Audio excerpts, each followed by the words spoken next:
تعالَ أقول لِك على فكرة حلوة لو ولادِك ما بياكلوش الأناناس، بس نسمّي الله كده ونصلّي على الرسول عليه أفضل الصلاة والسلام ويالّا بينا. هتجيبي الأناناسة بتاعتِك هتقطعيها كده من فوق، بس حاولي تقطعي القطعة دي تكون متساوية عشان هنعملها غطا للأناناسة بعد كده، وفضّي بقى كل اللِب والبذر اللي في قلب الأناناسة بالشكل ده كده. وبعد كده هتجيبي بقى بولة أو طبق تنزلي فيها بنُص كوباية من المَيّة المغلية، وأي باكيت جيلي أو أي نكهة جيلي أنتِ بتحبيها، أي نكهة جيلي بتحبيها ولادِك بيحبوها هاتيها. وانزلي عليها بنُص كوباية من المَيّة المغلية، قلّبي كويس جدًا لحد ما حبيبات الجيلي تدوب، وبعد كده انزلي عليها كمان بنُص كوباية من المَيّة العادية من الحنفية، يبقى إجمالي المواد السوائل بتاعتنا كوباية من المَيّة، نُصّها مغلي ونُصّها عادي.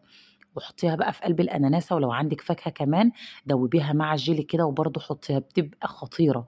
ودخّليها التلاجة هتاخد معاكِ حوالي 6 ساعات لحد ما الجيلي يتماسك، وبعد كده طلّعيها بقى قطّعيها شرايح بالطول، شرايح بالعرض، بجد تحفة.